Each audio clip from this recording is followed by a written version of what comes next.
Hello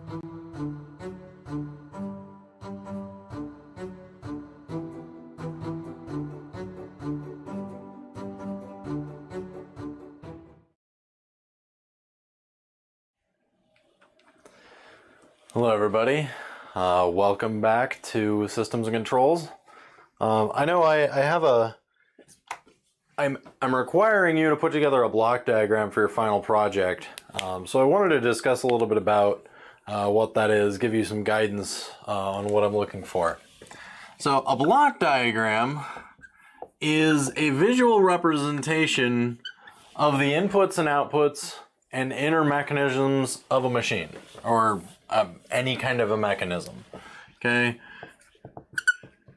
so it's a visual representation of flow of inputs and outputs through a system.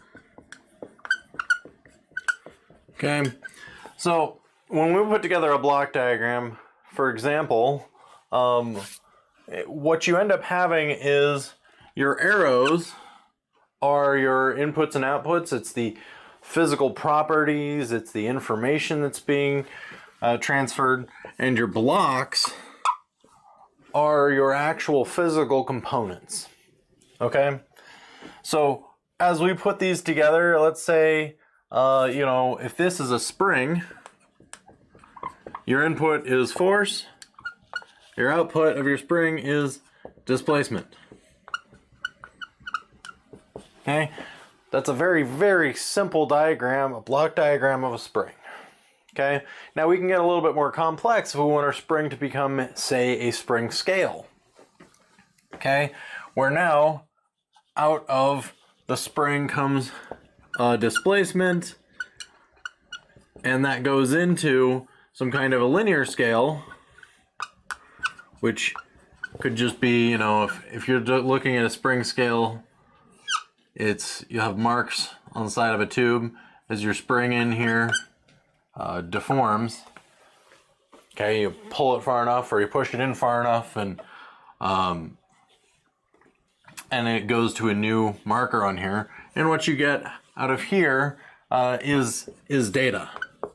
It's a data point for it's X centimeters, it's X inches. So this is a very, very simple diagram of just a spring linear scale. Now spring linear scales they're really basic. It doesn't get any more basic than a spring linear scale. So as we're looking at these, how do we make more complex systems? Well, okay. So if all it is just inputs and outputs through a system, you have to understand what kinds of inputs you're looking at, what kind of outputs you're looking at.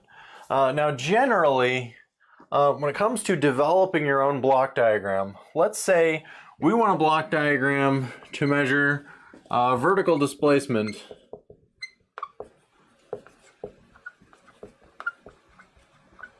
of a vehicle. Okay.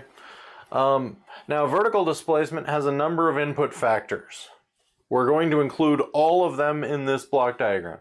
Now, your vertical displacement, oftentimes what happens is that comes straight out of your suspension. Okay? And what goes into your suspension? Well, you have displacement of your tire. Okay, so tire gives displacement. That displacement goes into the suspension, which produces a vertical displacement. What causes tire displacement? Well, it's traveling on the roadway surface. Okay, and what you may have here is you may have the inclusion of what's called error. Error could be anything from little pieces of gravel that are on the roadway to small tiny bumps to maybe oscillations in the roadway. It's currently at the road surface. It experiences some amount of error. Both of those go into the tire. That produces a vertical displacement that goes into the suspension that dictates the vehicle vertical displacement. Okay. Now, looking at all of these factors, we can break this up into different pieces. This is a very simple block diagram, but in reality, this suspension here consists of both play in the axle, it's got a spring associated with it, it's got a damper associated with it. We can actually break this piece into more complex parts. So this is the very simple diagram. We can now take this apart and make it more complex. Now, we can also just simply look at this and say, this is what it is, this is how it works, we don't need it to be more complex. If you know what the machinations of the suspension system are, you don't need to understand each individual component. Yes, for a lot of designers, that's valid. If you treat this as a system, and you treat this system as a component. Okay, so this is a system itself, a system of interlocking pieces. You treat it like a component, you plug it in. You could combine these two and have the input be your road surface. Guess I should spell words right. Going into your tire and suspension with the error, and the output is vertical displacement of the vehicle.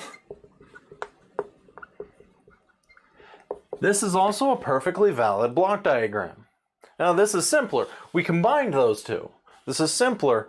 It doesn't give us nearly as much information, but if you know the characteristics of the entire system, which we calculated the characteristics of the entire system when we solved this problem earlier in the semester, you know the mathematical relationship between how it handles both the definition of the existing road surface and the inclusion of error. If you know how it handles both of those inputs and outputs of vertical displacement, you're good. That's it. Now, this system does not have the ability to have feedback, so to speak. You could bring back something, but it would just go straight back into its own element. This system is a little bit too simple for us to include feedback. So if we want to talk about how we could include feedback in this system, well, first of all, what would be the purpose of feedback? Well, feedback would say we want to limit the vertical displacement if we know what the road surface looks like. Okay?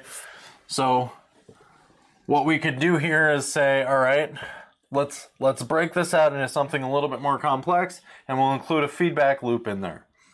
So we've got our road surface. I cannot spell surface today.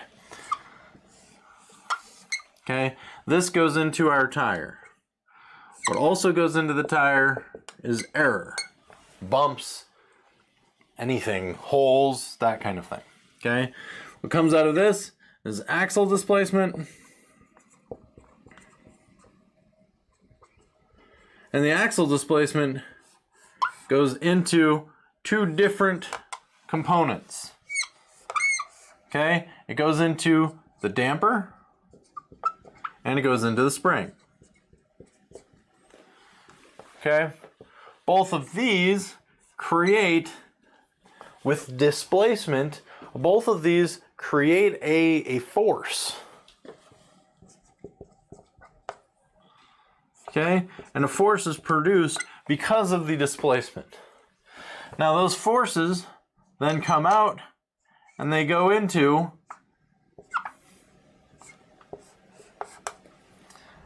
we'll put a hub here where this is an addition hub because both of those forces add together.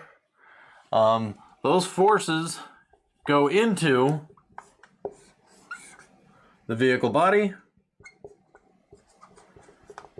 by which now we have a vertical displacement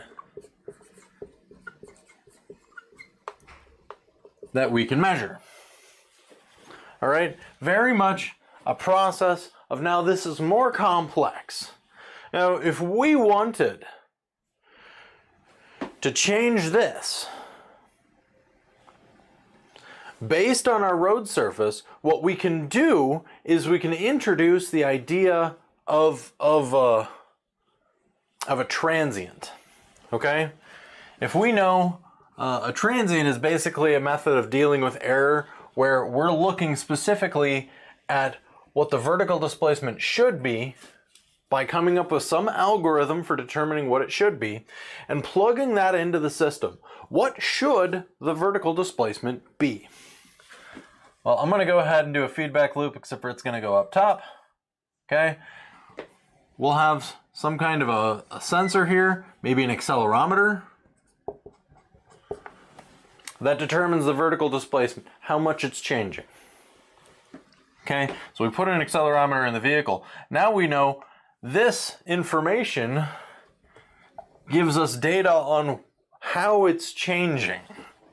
Okay, so now we have some kind of, this will be electronic data now in the change in height of the vehicle. Okay, and you can say, what type of data is this? Well, it's electronic. It's usually, this is maybe 8 to 16 bits, somewhere in there. It's coming out of the accelerometer, going into some kind of a processor. Goes into a processor. Okay, and what is that processor going to do? Well, the processor needs to adjust one of these other systems that bring in the road surface and the air and output the vertical displacement. So the processor needs to directly feed information in there to change it. Now what it can do is, by doing this, you can have your processor output information to a pneumatic generator or an air compressor and have that go into your damper. Okay, now you have a little bit of feedback. And what we'll do then is we'll also take the road surface, we'll bring it around, and we will put that into the processor too.